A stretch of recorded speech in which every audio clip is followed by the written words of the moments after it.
율법의 내용은 어떻게 되어 있습니까? 율법은 두 부분으로 나뉘어져 있습니다. 첫째 부분은 10가지 계명을 포함하고 있으며 둘째 부분은 6가지 계명을 포함하고 있습니다. 그래서 율법의 계명은 모두 10가지입니다. 이 구분은 누가 만든 것입니까? 하나님 자신입니다. 하나님께서는 이것을 그 돌판에 서서 모세에게 주시고 그 율법이 10가지 계명으로 요약된다고 말씀하셨습니다. 본격적으로 이제 교리문답의 두 번째 큰 주제가 되는 내용, 바로 십계명과 관련된 내용을 소개해봤습니다. 사도신경을 통해서 믿음의 정의가 소개되었다라면 이제 그 믿는 자들이 어떻게 살아갈 것인가에 대한 성도들의 생활과 삶에 대한, 특별히 성화와 관련된 이러한 십계명의 또 중요한 원칙과 원리가 무엇인지 또 본격적으로 소개가 되어집니다. 하나님께서 우리를 통치하실 목적으로 우리에게 주신 규칙이 무엇입니까? 그것은 하나님의 율법입니다.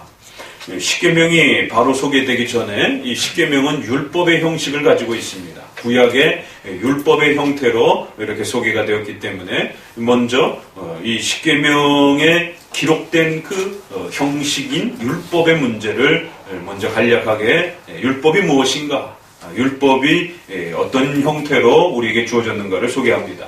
하나님 우리를 통치하실 목적으로, 통치하시는 목적이다라고 하는 단어를 또 잘 기억하셔야 됩니다.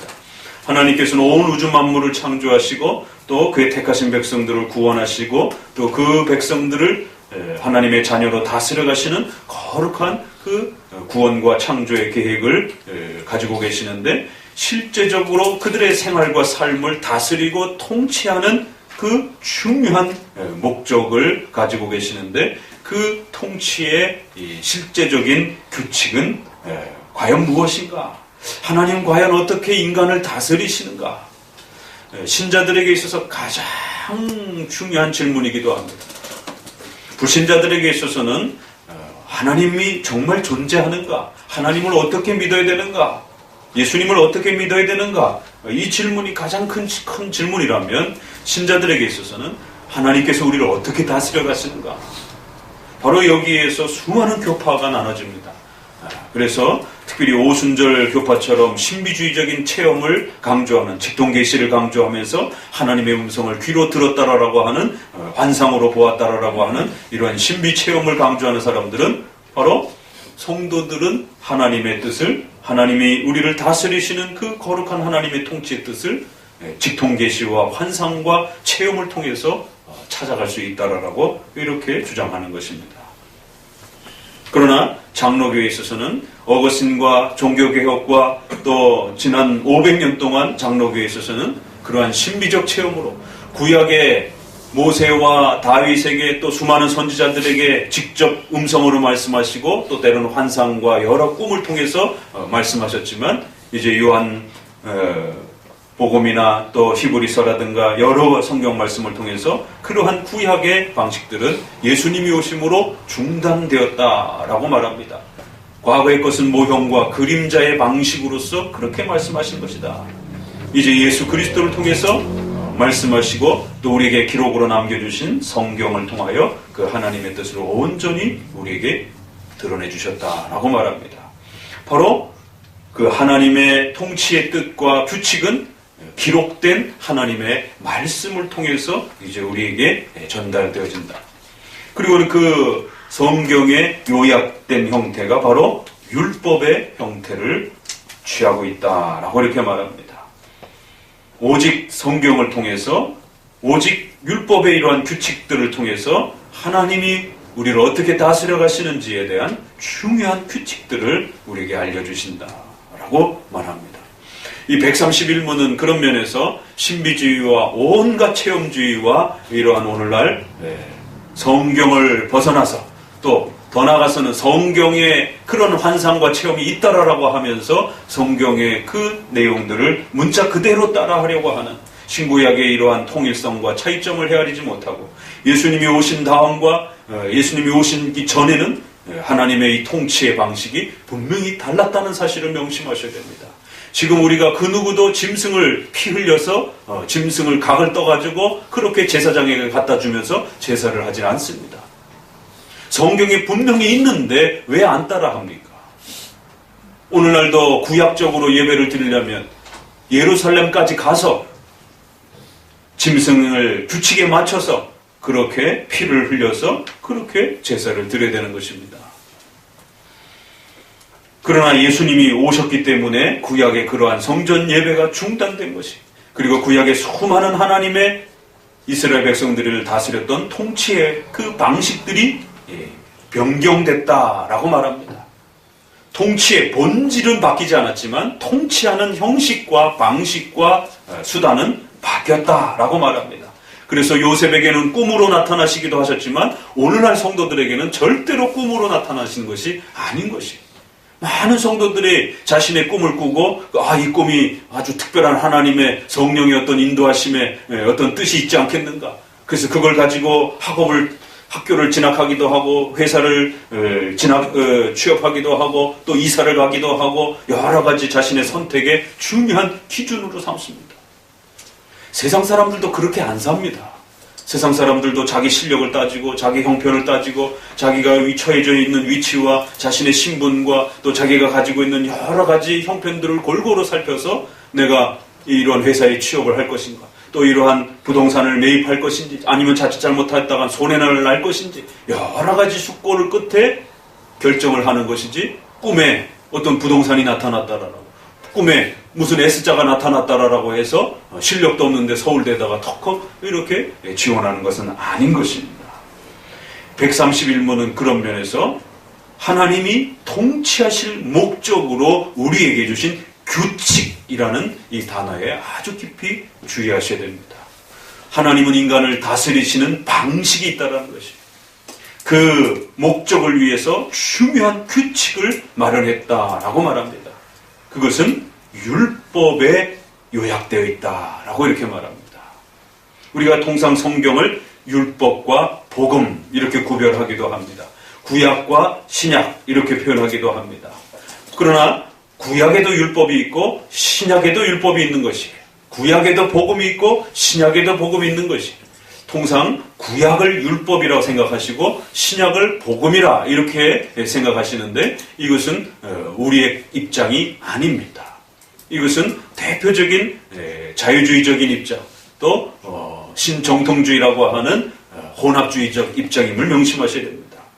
구약에도 복음이 있고 구약에도 십계명적 율법이 있는 것입니다. 구약에도 택한 백성들이 믿음으로 하나님 앞에 구원받는 것입니다. 신약에도 예수 그리스도를 통해서 믿음으로 구원받는 것이, 그럼에도 불구하고 신약의 백성들도 여전히 십계명이라고 하는 율법을 통해서 하나님의 통치의 규칙을 잘 준수하면서 살아가는 것입니다. 다만 율법의 외적인 형식이 바뀐 것입니다. 구약에는 안식일을 지켰지만 오늘날은 주일을 지키는 것이, 구약에는 성전 예배를 드렸지만 오늘날은 이렇게 더욱 간단하게 요약된 형태의 간소화된 형태로 예배를 드리는 것입니다. 이처럼 하나님의 율법 속에 하나님의 이 통치의 규칙이 담겼다라고 하는 이 말에는 아주 많은 내용들이 담겨져 있는 것입니다. 오늘 특별히 순복음 교회를 중심으로 해서 오순절파를 중심으로 해서 율법에 대한 거부, 그래서 우리가 그걸 통상적으로 무율법주의, 반율법주의, 반대한다, 율법을 반대한다, 그래서 반율법주의, 무율법주의, 율법 폐기주의, 도덕률 폐기주의라고도 이렇게 표현을 줄여서 합니다. 그만큼 교회에서 십계명을 무지무지 싫어하는 것입니다. 지난 2000년 동안 종교개혁을 통해서 루터의 대소요리 문답 십계명이 자리 잡고 있습니다. 루터는 더더욱 십계명을 앞에다 두었고 그 다음에 사도신경을 둘 정도로 십계명에 대한 깊은 고민들이 있었습니다. 칼빈은 그 순서를 좀 더 바꿔서 사도신경을 앞에 두고 율법을 다음 순서에 둠으로 순서를 바꾸어서 좀 더 체계화를 잡아보려고 했습니다. 하이델베르그 요리문답, 소요리문답, 수많은 우리의 종교개혁의 문서들이 이 십계명을 교회의 성도들의 삶의 규칙으로서 반드시 배워야 되는, 이걸 배우지 못하면 성도들은 하나님 앞에서 어떻게 살아가야 되는지를 모르는 문맹, 컴맹이 있듯이 우리가 뭐라 해야 될까요? 성경에 무지한 경맹, 성맹이 있을 수도 있다는 것입니다. 하나님이 우리를 어떻게 다스리는지 전혀 모르고 살아가는 거예요. 눈을 감고 살아가는 거예요. 그러다 보니 하나님이 진노하시고 심판하시는 행동들을 행하기도 하고 하나님의 책망의 이 고통을 겪는 아픔들을 보게 됩니다. 율법에 대한 이 지나친 거부감, 복음만 강조하면서 예수 그리스도를 믿고 났으니까 이제 신자에게 있어서는 더 이상 구약의 율법과 십계명의 이런 부분들이 필요 없다라고 하는, 사랑으로 살아야 된다라고 하는, 믿음으로 살아야 된다라고 하는 극단적인 복음 우선주의가 결국에는 오늘날 만연해 있고, 또 신비주의와 이런 오순절 파교단들을 통해서 더더욱 십계명을 등한시합니다.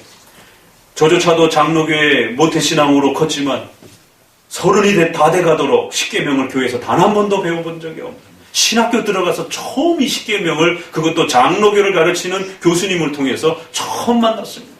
교수님들도 이 십계명 가르치지 않습니다. 중요하다 생각하지 않기 때문에. 크리스찬들의 문화관, 국가관, 생활관, 직업관, 결혼관, 성도들이 어떻게 살아가야 될 것인가에 대해서 수많은 이야기들을 합니다. 그런데 십계명을 중심으로 해서 얘기하지 않아요. 온통 철학적인 얘기, 온통 사회적인 얘기, 온통 인문학적인 이야기, 또 현시대적인 어떤 상식적인 수준에서의 이야기, 사회적인 어떤 수준에서의 이야기, 수많은 이야기들을 하지만 십계명을 기준으로 해서 그 문화들을 이야기하지 않는 것이 가장 큰 특징입니다. 장로교는 바로 십계명, 율법을 중심으로 해서 문화를 이야기하고, 결혼을 이야기하고, 국가를 이야기하고, 직업을 이야기하는 것. 이게 차이가 나는 것입니다. 하나님의 뜻이 뭔지 모르고 막 사는 것이, 그러면 성도라 할지라도 엄청난 징계와 책망을 받을 수 있습니다.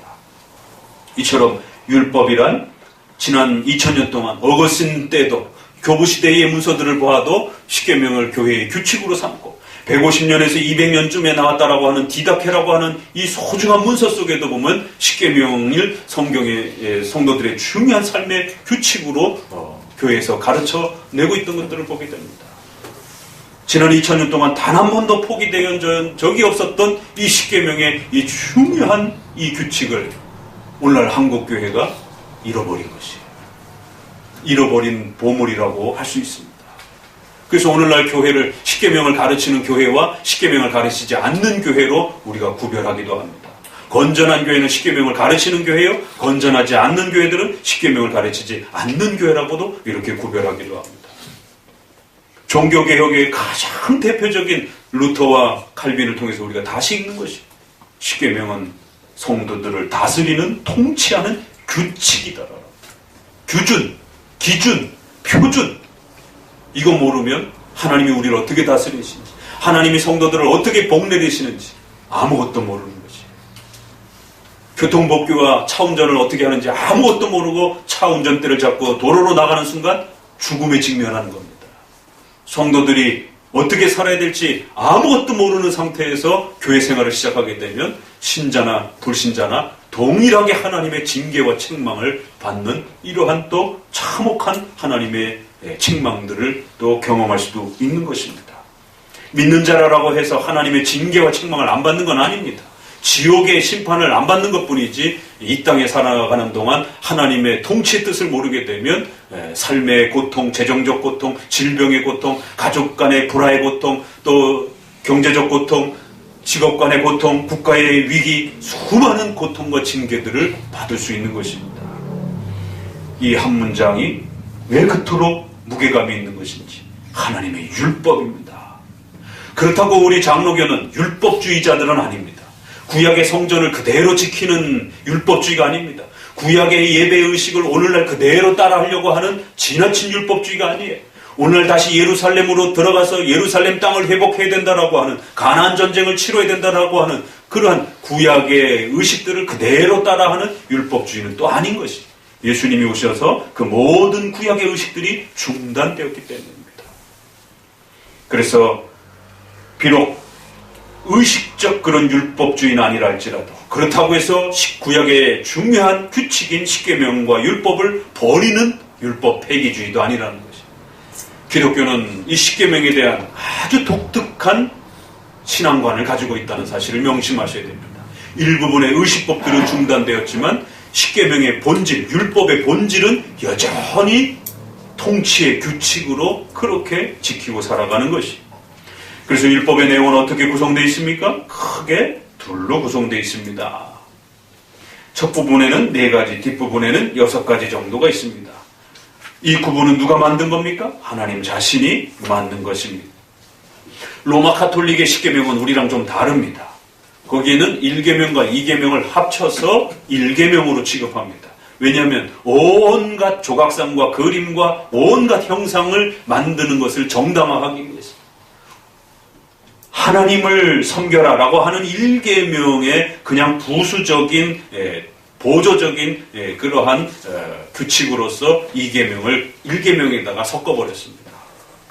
그리고는 10번째 계명에 남의 아내를 탐하지 말라, 또 남의 재산을 탐하지 말라, 이 2개를 구별해서 9번째, 10번째로 나눠버렸습니다. 그래서 로마 가톨릭의 십계명과 개신교의 기독교의 십계명은 다릅니다. 우리는 하나님만을 섬겨야 되는 것, 또 중요한 원칙이고, 2번째 계명은 하나님을 어떻게 섬겨야 되는 것과 관련돼서 절대로 하나님을 그림으로 만들지 말라, 조각상으로 또 형상으로 나타내지 말라. 이 계명은 하나님을 예배하는 중요한 규칙이기 때문에 절대로 건들지 않고 성경 그대로 있는 그대로 1계명과 2계명을 원칙대로 나누고 10번째는 통합적으로 탐욕에 대한 문제이기 때문에 남의 아내든 재산이든 그 어떤 것이든 남의 것은 탐하지 말라라고 하는 계명으로서 그렇게 성경에 있는 그대로 두는 것입니다. 이처럼 율법에 대한 배움들이 이렇게 기독교 역사 속에 교파마다 많은 차이를 나타내고 있기 때문에 우리 장로교에서 말하는 이 성도들의 성화의 규범, 삶의 규범, 통치의 규칙으로서의 이 율법을 어떻게 우리가 이해하고 또 잘 지켜낼 것인가. 또 오늘의 그 귀한 가르침들을 통해서 마음에 잘 새겨두시기를 주의 말씀으로 권면드립니다. 기도합니다. 하나님께 모든 영